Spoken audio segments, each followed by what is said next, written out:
kita akan membahas Peraturan Menteri Keuangan nomor 67 tahun 2022, yaitu tentang PPN atas penyerahan jasa agen asuransi, jasa pialang asuransi, dan jasa pialang reasuransi dengan besaran tertentu.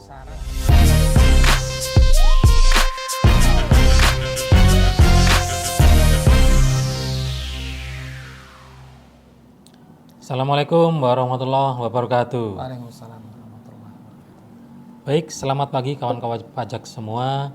Ketemu lagi dengan kami. Perkenalkan, nama saya Doni Kurniawan. Saya dari tim penyuluh pajak di KPP Madya Jakarta Utara. Pagi ini, saat ini kami ditemani oleh pasangan saya. Silakan Mas Yofi, perkenalan diri dan menyapa kawan-kawan pajak sekalian.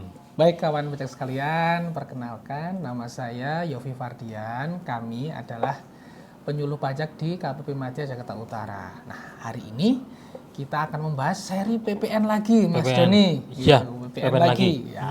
Ya, PPN mengenai agen asuransi. Agen asuransi dan juga pialang ya Mas ya. Betul. Kan ada dua tuh biasanya ya, ada agen, ada pialang gitu ya. Betul, iya. Dan kita akan membahas Peraturan Menteri Keuangan nomor 67 tahun 2022, yaitu tentang PPN atas penyerahan jasa agen asuransi, jasa pialang asuransi, dan jasa pialang reasuransi dengan besaran tertentu. Besaran tertentu. PPN dengan besaran tertentu. Baik, kita mulai Mas dari subjek pajaknya dulu kali ya. Kan kalau PPN itu kan ada pemungut, ada yang dipungut kan begitu ya. Kita mulai dari subjek pajaknya dulu ya. Pertama dari yang pemungut dulu ya. Pemungutnya pasti nih, udah jelas gitu ya. Yang mungut adalah perusahaan asuransi ya. Jadi perusahaan asuransi ada kewajiban untuk mungut, nyetor dan juga melaporkan. Nah, siapa yang pungut? Ya jelas nih, ada agen asuransi, ada pialang asuransi, dan juga pialang reasuransi, entah itu konvensional atau syariah ya Mas ya. Iya, dua-duanya bisa ya. Sama perlakuannya sama. Ya. Entah konvensional atau asuransi yang syariah. Iya. Kalau untuk pihak yang dipungut Mas, nah, itu apakah terbatas pada wajib pajak orang pribadi atau bisa badan juga? Ya, begini. Untuk agen asuransi, biasa kita kenal ini ya, agen asuransi itu seringkali emang dia dari OP orang pribadi. Tetapi kalau pialang ya, kalau pialang asuransi atau reasuransi entah yang konvensional atau yang syariah itu adalah bentuknya badan. Bentuknya badan. Badan ya, karena nanti pialang asuransi ini ada pengawasnya Mas. Ada pengawasnya dari OJK. Dari OJK dan juga kalau nggak salah ada asosiasi gitu ya mengawasi langsung. Jadi pialang asuransi ini emang ada pengawasan lebih dari OJK dan juga asosiasinya untuk agar bisa berkinerja lebih baik lagi dalam memberikan pelayanan gitu ya, kepada para nasabahnya tentunya begitu. Jadi pialang asuransi itu mirip seperti konsultan ya Mas. Ya mirip, konsultan bagi nasabah gitu ya, kira-kira begitu ya. Jadi makanya harus ada badan hukumnya, kemudian diawasi oleh OJK, oleh itu kualitasnya juga akan diawasi oleh OJK. Jadi lebih profesional gitu ya, karena ini kan masalah asuransi kan ada masalah duit di situ ya, duit nasabah. Jadi kalau pialang asuransi ini dia lebih cenderung ke apa ya, berpihak kepada nasabah ini Mas ya. Nasabah. Jadi kalau bedanya dikit sih sebenarnya sih antara pialang asuransi dengan agen asuransi ya. Kalau agen asuransi itu lebih dia tuh berpihak kepada si perusahaan asuransi atau penanggung. Jadi dia ngejualin gitu ya, produknya si penanggung asuransi tadi itu. Tapi kalau pialang asuransi itu lebih cenderung ke pihak yang ditanggung ya, tertanggungnya atau nasabahnya. Pemegang polis lah ya gampangannya Mas ya. Pemegang polis ya Pak. Itu. Nah, tarifnya nih berapa nih Mas kalau besaran tertentu nih? Kalau besaran tertentu untuk agen Mas. Agennya, agen asuransinya gitu. Untuk orang pribadi kan berarti ya. Itu tarifnya 1,1%. 1,1% tarifnya ya. Murah banget ya Mas ya? Betul. Murah sekali. Kalau yang normal kan 11 ya. 11. Ini 10%-nya. Jadi 1,1% itu untuk yang agen asuransi. Nah, sedangkan untuk yang jasa pialang asuransi. Itu 2,2%. 2,2%. Itu untuk tarifnya Mas. Tarifnya dari komisi atau imbalan Mas ya yang dari komisi atau imbalan yang diterima. diterima dalam bentuk apapun lah namanya tuh ya. Betul. Dalam Itu. bentuk nama dan bentuk apapun, tarifnya untuk yang agen asuransi 1,1%, untuk yang pialang 2,2%. Iya, 2,2% sampai nanti sebelum Januari 2025 2025 ya Mas ya. Kalau tidak ada perubahan ya. Iya. Kalau tidak ada perubahan peraturan, ya sampai dengan Januari 2025 tarifnya itu 1,1% dan 2,2%. Kalau nanti ada peraturan baru setelah tahun 2025 menjadi 12% untuk 12%. PPN-nya, maka akan berubah juga Ya, tarifnya untuk pastinya. yang agen asuransi dari 1,1 menjadi 1,2. 1,2. Kemudian untuk yang pialang dari Pialangnya? 2,2 menjadi 2,4. 2,4. Jadi untuk besaran tertentu agen asuransi itu pengalinya 10% ya. 10% kali tarif normal PPN-nya. Betul, Mas. Kalau yang pialang asuransi atau pialang reasuransi itu 20% Mas ya sebenarnya ya. 2,2. Kali tarif normalnya gitu. Nah, kemudian ini Mas, untuk PPN itu kan terkait dengan status PKP ya Mas ya. Lah, ini kan ada yang badan, ada yang OP. Untuk yang OP gimana Mas status PKP-nya? Apakah wajib dikukuhkan sebagai PKP atau ada aturan khusus? Ya, untuk OP memang ini ada spesial aturan gitu ya, ada aturan yang khusus ya. Untuk agen asuransi yang sudah memiliki NPWP itu dianggap telah dikukuhkan sebagai PKP. Dianggap ya. Jadi kalau dianggap itu berarti dia bukan PKP. Asalnya bukan PKP. Secara real dia bukan PKP tapi dianggap sebagai PKP gitu ya. Tetapi kalau dia dikukuhkan sebagai PKP, maka dia ada kewajiban untuk minta sertifikat elektronik. Kalau dia PKP gitu Mas ya. Seperti normalnya ya Mas ya. Seperti itu. Kadang-kadang agen asuransi kan juga kerja dia kan nggak cuma itu kadang-kadang Mas ya. Siapa tahu dia punya usaha lain selain itu dan ternyata omsetnya di atas 4,8 kan wajib ya Mas. Betul. Kalau di atas 4,8 miliar maka wajib dikukuhkan sebagai PKP. Tapi kalau misalkan usahanya hanya dari agen asuransi atau mungkin ada usaha lain tetapi di bawah 4,8 miliar maka tidak wajib dikukuhkan. Tapi pada saat dia sebagai agen asuransi dianggap sebagai PKP untuk memudahkan pemungutan PPN Mas, agen asuransi ini.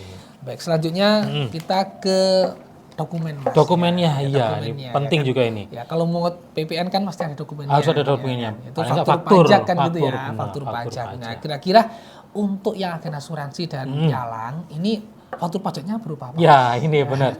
Kalau tadi untuk OP yang bukan PKP kan pasti nggak bisa nih Mas ya nerbitin faktur pajak. Kan itu kan harus ada syarat-syaratnya itu untuk nerbit faktur kan Mas. Karena kenapa? Karena faktur kan sebenarnya adalah dokumen penting juga ini. Kalau kita bisa persamakan sebenarnya faktur ini adalah dokumen faktur adalah seperti uang sebenarnya Mas. Betul. Ya.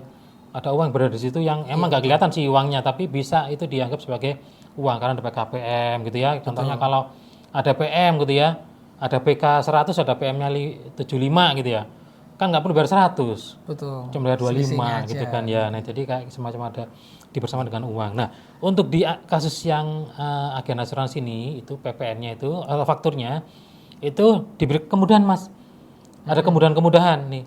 Jadi faktur pajaknya itu bukan faktur yang diberikan dari aplikasi e-faktur, tetapi dokumen tertentu yang dipersamakan dengan faktur. Contohnya nih untuk OP gitu ya. OP itu faktur pajaknya itu menggunakan bukti pembayaran komisi atau statement of account yang diterbitkan oleh perusahaan asuransi. Perusahaan asuransi selaku pemungut. Iya, selaku pemungut. Jadi yang nerbitin, yang ngeluarin itu pemungutnya atau perusahaan asuransinya. Pas dia bayar agen asuransi, dia nerbitin bukti tadi itu ya, statement of account gitu ya, diberikan ke si agen asuransi. Nah, bukti itu tadi udah dianggap sebagai dokumen tertentu yang dipersamakan dengan faktur pajak. Oh, dari sini ada sedikit perbedaan ya Mas ya. Iya. Dari yang normal ya. Biasanya kalau yang normal itu kan PKP menerbitkan faktur pajak atau dokumen lain. Malah ini kebalikannya ya. Yang mungut malah yang menerbitkan dokumen lainnya. Yang nerbitin malah si pemungutnya. Dan dianggap itu dokumen dikeluarkan oleh pemungut tadi itu adalah faktur pajak yang diterbitkan seakan-akan ya diterbitkan oleh si agen asuransi gitu. Okay. Nah, itu untuk agen asuransi nih. Tapi kalau untuk pialang asuransi atau reasuransi itu adalah bukti tagihan dia. Bukti tagihannya. Bukti tagihan. Nah, ini ada sedikit beda nih ya. Kalau tadi agen asuransi nggak ngapa-ngapain nih, diem aja gitu ya. Betul. Diam, dia udah dapat komisi, bukti pembayaran komisinya udah dianggap faktur. Tapi kalau untuk yang pialang asuransi itu bukti tagihannya. Jadi yang di-create atau yang dibuat oleh si pialang asuransi itu adalah dokumen tertentu. Dokumen tertentu yang bersama Iya. dengan faktur pajak. Jadi dalam hal ini karena dia bentuknya badan ya Mas ya, mungkin ya badan ya, maka dokumen lain yang dipersamakan dengan faktur pajak itu adalah bukti tagihannya. Iya, bukti tagihannya. Karena kalau badan biasanya kan sistemnya udah jalan Mas ya. Betul. Jalan ada sistem yang berlaku pembelian, penjualan gitu ya. Tagihan pasti udah ada. Kalau OP kan jarang begitu Mas ya. Betul. Kerja aja gitu Kerja kan. aja. Jadi kita kasih kemudahan untuk agen asuransinya. Baik, untuk dokumen tertentu yang udah Pastinya Mas, ini harus ada syarat-syaratnya Betul, nih. ada syarat-syaratnya. Ada syarat-syaratnya. Jangan asal bikin langsung dianggap sebagai dokumen tertentu. Harus ada syaratnya nih biar kalau dianggap. nggak memenuhi persyaratan, Iya, bukan dokumen tertentu. bukan tertentu, malah nanti tidak bisa dianggap sebagai faktur pajak atau dokumen Pajak. tertentu. Iya. Minta Seperti tolong itu untuk diperhatikan ya Mas ya. Jadi untuk isi-isinya tuh harus seperti yang kita syaratkan. Ya, syaratnya adalah Apa yang itu, Mas? pertama nih, Iya. yang paling sedikit ya, paling sedikit itu minimal. minimal harus ada nih. Ya harus ada. Itu yang pertama adalah nama. Jelas ya, nama. Kemudian NPWP. Ya tadi kita ada yang kelupaan nih, ya kan? Oh, agen pribadi, agen asuransi harus memiliki NPWP, iya, Ya, harus memiliki NPWP. Kalau belum harus didaftarin Harus dulu didaftarin. untuk mendapatkan NPWP seperti itu. Kalau enggak juga nggak mau, paling nanti teman-teman AR akan ini Mas ya. Teman-teman ekstensifikasi ya. Ekstensifikasi mungkin ya yang akan terjun ke lapangan nih. Ya. Yang pertama adalah NPWP, nama dan NPWP. Kemudian nomor urut, Mas. Nomor urut. dokumen dan tentu saja tanggal dokumennya. dokumen, ya. Kemudian nilai komisinya berapa Nilai dan komisinya mencantumkan nilai PPN yang dipungut. Iya, jadi itu minimal itu yang harus dicantumkan Iya. ya supaya nanti dokumen lain bisa diakui sebagai faktur pajak. atau dokumen tertentu yang dipersamakan Mas ya. Iya betul. Iya. Nah kemudian dokumen lain ini ya wajib dibuat paling lama ya. Ini ada batas waktunya ya. Paling lama itu akhir bulan berikutnya setelah bulan diterimanya pembayaran komisi. Jadi harus segera dibuat dokumennya. Iya. Dan pada saat penyerahan jasa pialang asuransi atau jasa pialang reasuransi sesuai dengan ketentuan peraturan perpajakan. Seperti itu. Jadi kalau agen asuransi udah terima, katakanlah bulan September kemarin udah terima pembayaran gitu Mas ya, udah terima komisinya nih. Iya, Maka di Oktober terakhir, akhir bulan ini harus buat nih, harus membuat dokumennya. harus membuat dokumen ini ya. Begitu. Oke, kita lanjutkan ya teman-teman. Kapan sih kita pungut gitu Kapan ya? sih kita pungut ya? Kapan kita kapan setor, kita ya. store dan kapan kita lapor? Karena ada kewajiban pemungut seperti ini Mas ya. Betul, ada pungut, Kapan pungut? setor, Setor. otomatis ada pelaporan. Iya, kan gitu. dan Kira-kira pakai apa? pungutnya ini kapan nih Mas? Nah, kalau mungutnya untuk agen asuransi gitu pada saat pembayaran ya, pembayaran komisi atau imbalan ataupun apa namanya itu oleh pemungut PPN kepada agen asuransi ya. Jadi wajib pungutnya di situ tuh tanggal pungutnya Mas ya. Ya. Nah, kalau untuk pialang asuransi ini sedikit beda nih. Yaitu pada saat penerimaan pembayaran premi ya. Penerimaan pembayaran premi oleh pemungut PPN dari perusahaan pialang asuransi. Jadi ada sedikit beda nih ya. Iya. Kalau pas dia bayar komisi ke agen asuransi ya udah nanti itu tanggal pungutnya gitu ya. Tapi kalau untuk pialang asuransi pas penerimaan preminya. Tidak ada perbedaan ya Mas ya? Ada sedikit Kalau perbedaan. untuk agen asuransi pada saat komisi diterima. Pada ya. Saat itulah harus dipungut saat terutannya. Nah, kemudian kalau untuk pialang yaitu pada saat pembayaran premi. Iya, Pembayaran premi oleh pialang. Nah, kalau udah mungut harus store kan? Iya dong. Harus store. Nah, kapan store-nya nih Mas? Nah, ini. Kapan nih? Nah, Harus untuk ke store. penyetoran nih, Ya. untuk penyetoran. PPN yang telah dipungut dalam satu masa pajak ya menggunakan SSP atau apa PPN seperti itu. Penyetoran dilakukan atas nama pemungut PPN. Atas nama pemungutnya. Untuk seluruh agen asuransi. Jadi satu gitu Mas ya, ditotalin gitu ya. Totalin jadi satu kan Atas begitu nama ya. pemungutnya ya. Betul. Paling lama Iya. akhir bulan berikutnya setelah masa pajak dilakukannya pemungutan. Gitu, seperti itu ya. Tentu saja setelah kita pungut lapor, store. Iya. Lapor gitu Lapor, ya. iya. Lapor ya. Kira-kira laporannya itu pakai SPT. Nah, karena ini pemungut, maka lapornya bukan di SPT 1111 Mas ya. Beda Beda. Beda. Lapornya di SPT 1107 PUT. 1107 PUT. Nah, itu yang dipakai untuk mekanisme pelaporan oleh perusahaan asuransi. setelah dia melakukan pemungutan, melakukan penyetoran, lapornya pakai SPT 1107 PUT. 1107 PUT gitu. Iya. Khusus ini ya, khusus. Untuk Hmm. pemungutan PPN atas asuransi. Jasa asuransi. Iya. Nah, oke. Nah, kalau bikin pada saat kita store kan pasti bikin billing nih ya. Iya, Mas, betul. Kita info juga nih, ini infokan ke kawan-kawan pajak. Berapa sih kodenya untuk billing ya? Kalau kita bikin untuk setoran jasa asuransi ini berapa, Mas? Oke, untuk billingnya ini ya teman-teman billingnya. ya. Billingnya itu kodenya itu seperti PPN biasa ya, Iya. 411 211. 211. Namun pakai kode jenis setoran atau Iya, AJS itu KJS-nya 900. 900. 900 yaitu untuk penyetoran PPN dalam negeri yang dipungut oleh pemungut selain instansi pemerintah. Jadi masuknya ke kelompok pemungut selain pemerintah, Iya. yaitu kodenya pakai 900. 900. Kalau dulu mungkin kawan-kawan pajak lebih familiar dengan sebutan bendaharawan, Mas ya. Betul, Nah, sekarang bendahara. kita ganti nomenklaturnya pemerintah. instansi pemerintah. Sama sebenarnya ya. Perlu diperhatikan ya, 900 kodenya. Jangan yang lain, nanti susah kita nanti untuk mengawasinya. Kalau salah disuruh bayar lagi nanti malah sama teman-teman AR ya.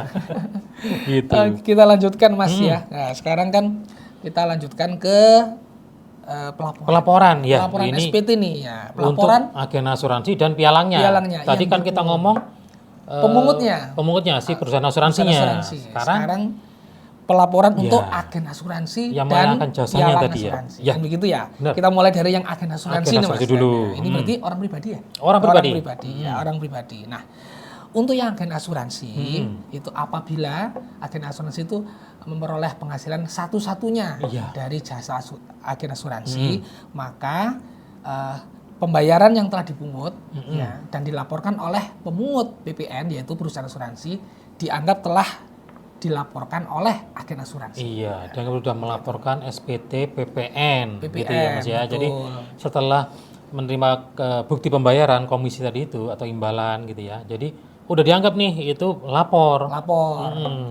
Walaupun sebenarnya yang lapor perusahaan asuransinya.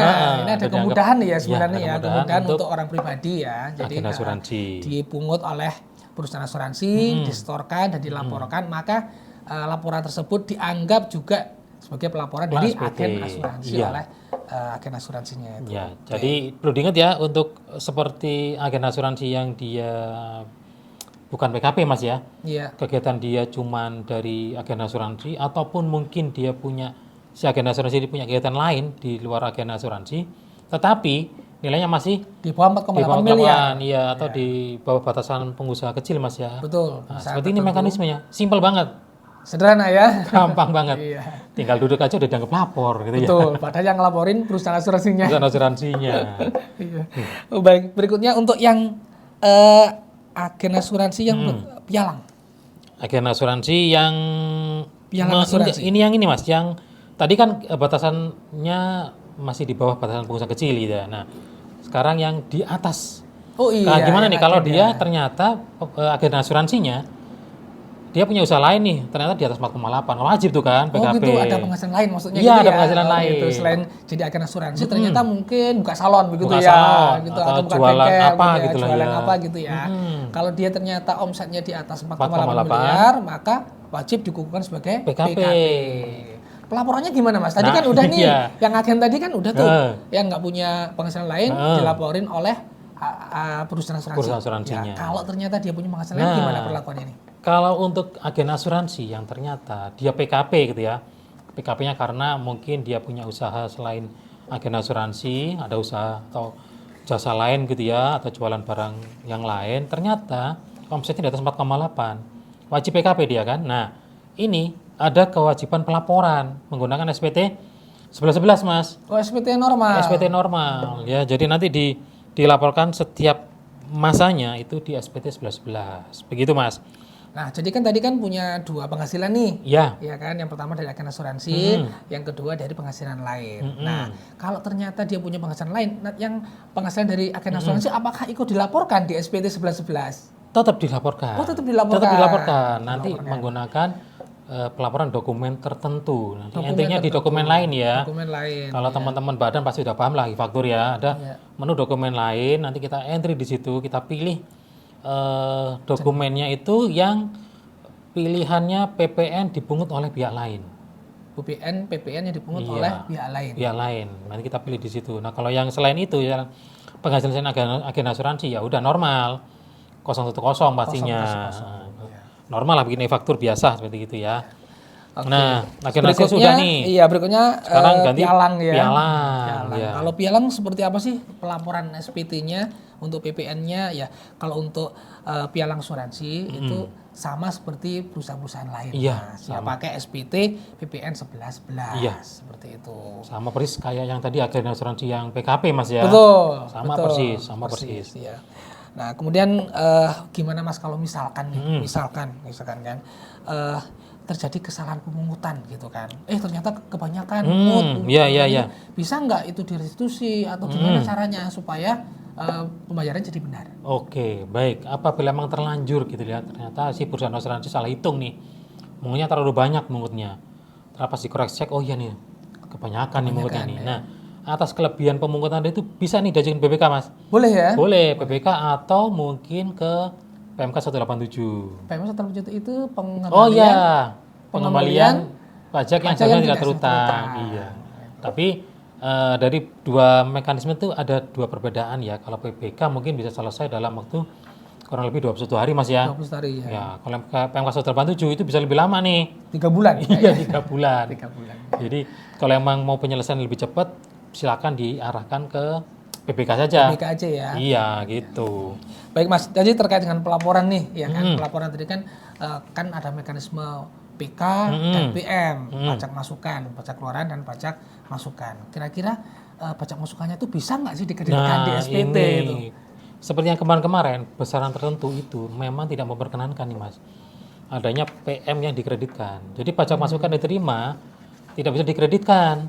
Karena kenapa? Di besaran tertentu udah nilai udah kecil banget gitu loh kan. Cuma 1,1% iya, ya, atau 2,2% ya. Kalau dapat PM dikurangin lagi, nanti negara dapat apa gitu. Tekor dan negara. Iya. Jadi sehingga PM yang diterima tidak diperkenankan untuk dikreditkan. Ya, jadi artinya sebenarnya PK yang distorkan itu sebenarnya di dalamnya sudah termasuk PM. Iya, harusnya gitu seperti itu. Include PM-nya. Udah include di situ PM-nya. Baik Mas. Selanjutnya nih supaya lebih memahami apa yang sudah kita bahas, kita kasih contohnya. Silakan Mas, contohnya nih biar lebih paham nih kawan-kawan pajak nih ya. Betul. Tadi kita ngomongin teori-teorinya, Kadang belum ada gambaran nih gitu ya. Kita contoh sedikit nih biar ada paham gitu ya. kita kasih contoh ya. Yang ini. PT Asuransi Aman merupakan pengusaha asuransi jiwa yang bekerja sama dengan Nyonya Evi sebagai agen asuransi. OP Mas ya, Nyonya Evi Betul. ya.